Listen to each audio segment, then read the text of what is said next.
Hello everyone, welcome back to my YouTube channel. आज guys हम physics की series में नेक्स्ट टॉपिक पढ़ेंगे जिसका नाम है मैग्नेटिज़्म। अब देखिए, ये जो टर्म है, ये इसमें क्या क्या टर्म्स आती हैं, क्या क्या टॉपिक्स हम मैग्नेटिज़्म में मेनली पढ़ने वाले हैं। सो स्टार्ट करते हैं। मैग्नेट, जो मैग्नेटिज़्म वर्ड है ना, ये मैग्नेट से भी कहीं ना कहीं अटैच्ड है। सो पहली चीज़ तो आपको पता होना चाहिए मैग्नेट। लेकिन ये चीज़ स्टार्ट करने से पहले एक चीज़ मैं आपको और बता दूं कि मैंने दिल्ली पुलिस की प्रिपरेशन के लिए एक सीरीज़ स्टार्ट करी हुई है, जिसमें कि पहले मैं आपके फ़िज़िक्स के कंसेप्ट्स पूरे करूँगी, उसके बाद में केमिस्ट्री, और फिर हम बायो के कंसेप्ट्स को कंप्लीट करेंगे। और ये तीनों कंप्लीट होने के बाद में मैं आपके लिए वीडियोस अपलोड करूँगी जो कि आपके दिल्ली पुलिस के प्रीवियस ईयर के क्वेश्चंस होंगे। सो स्टार्ट करते हैं टर्म मैग्नेटिज़्म। देखिए, मैग्नेट क्या है? एक ऐसा ऑब्जेक्ट जो कि अट्रैक्ट करता है सब्सटेंसेस को। कौन से सब्सटेंसेस को? जैसे कि आयरन, निकल, कोबाल्ट या फिर अलॉय। इन सब्सटेंसेस को आपस में क्या करता है? अट्रैक्ट करता है, मीन्स अपनी साइड खींचता है। जैसे गाइज आपने देखा होगा, जो टॉय मैग्नेट है, ऐसे मैग्नेट्स आपने देखे होंगे। जब इन दोनों को हम पास में लाते हैं तो ये आपस में आके चिपक जाते हैं। सो ये जो अट्रैक्शन प्रॉपर्टी है ना, ये किस में पाई जाती है? मैग्नेट में। और इस अट्रैक्शन प्रॉपर्टी की वजह से मैग्नेट आयरन, निकल, कोबाल्ट जैसे जो एलिमेंट्स हैं, सब्सटेंसेस हैं, इनको अपनी साइड अट्रैक्ट कर सकता है। इसके अलावा जो कंपास नीडल होती है वो एक स्मॉल बार मैग्नेट होता है। मैग्नेट के हमारे पास बहुत सारे टाइप्स होते हैं जो आप गेम्स में यूज़ करते हैं, जो खेलने के पर्पज़ से यूज़ करते हैं, वो हमारा मैग्नेट होता है जो कि टॉय मैग्नेट होता है। इसके अलावा आपने देखा होगा हॉर्स शू मैग्नेट, इस तरीके की शेप में होता है। ये वाला जो मैग्नेट है ये हॉर्स शू मैग्नेट होता है। और हमारे पास में और भी बहुत सारे टाइप के मैग्नेट होते हैं, डिपेंड करता है कि आपको उसका यूज़ कहाँ पे करना है। अगर हम मैग्नेट को डिवाइड करें तो हमारे पास में मेनली 3 डिविजन्स होते हैं मैग्नेट के। एक होता है परमानेंट मैग्नेट, एक होता है टेम्परेरी मैग्नेट, और एक होता है हमारे इलेक्ट्रोमैग्नेट। ये पॉइंट्स क्लियर हो गए।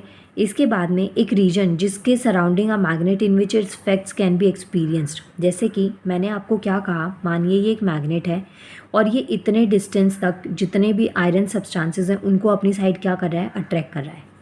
अब गाइस, पहली चीज़ तो इसके पाथ जो बीच में पीछे बन रहा है, जैसे ये मैग्नेट है, इसके आसपास जहाँ तक कि फील्ड में या जो इसका सराउंडिंग है, जहाँ तक मैग्नेट का इफेक्ट वर्क करेगा, ये एक इमेजिनेशन पाथ है जो कि दिखता नहीं है बट एक्चुअल में एग्जिस्ट करता है।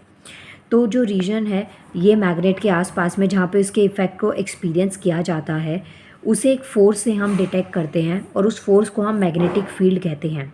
मतलब ये जो मैग्नेट है, इसके आसपास की जो फील्ड जिसके अंदर जो आयरन मटेरियल है वो अट्रैक्ट हो सकता है, उस फील्ड को हम मैग्नेटिक फील्ड कहते हैं। और जो इसकी एसआई यूनिट है वो होती है टेस्ला।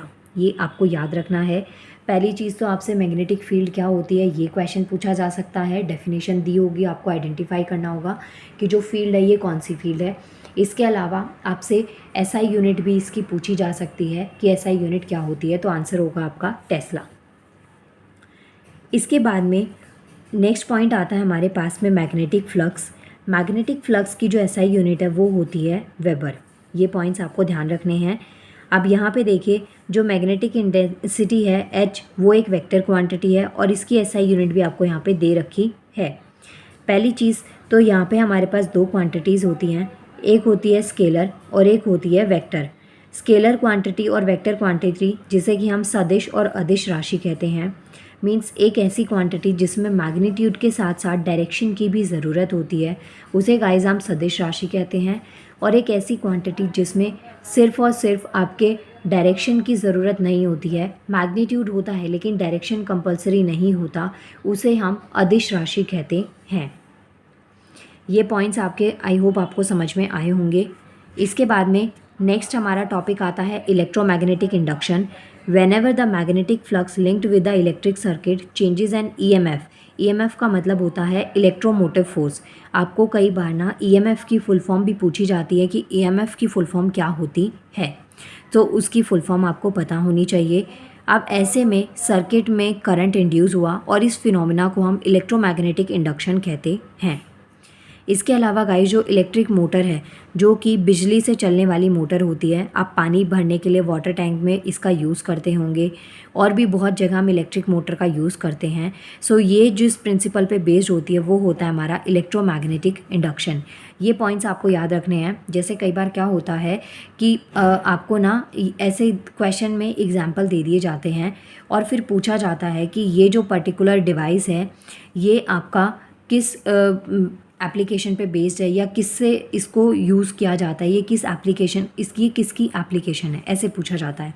जैसे इलेक्ट्रोमैग्नेटिक इंडक्शन जो है ये एक प्रिंसिपल पे बेस्ड है और ये जो इलेक्ट्रिक मोटर है वो इलेक्ट्रोमैग्नेटिक इंडक्शन के प्रिंसिपल पे बेस्ड है। इसके अलावा ट्रांसफार्मर हो गया या फिर जनरेटर्स हैं, वो सब डिवाइसेस जो हैं वो इलेक्ट्रोमैग्नेटिक इंडक्शन के ऊपर बेस्ड होते हैं।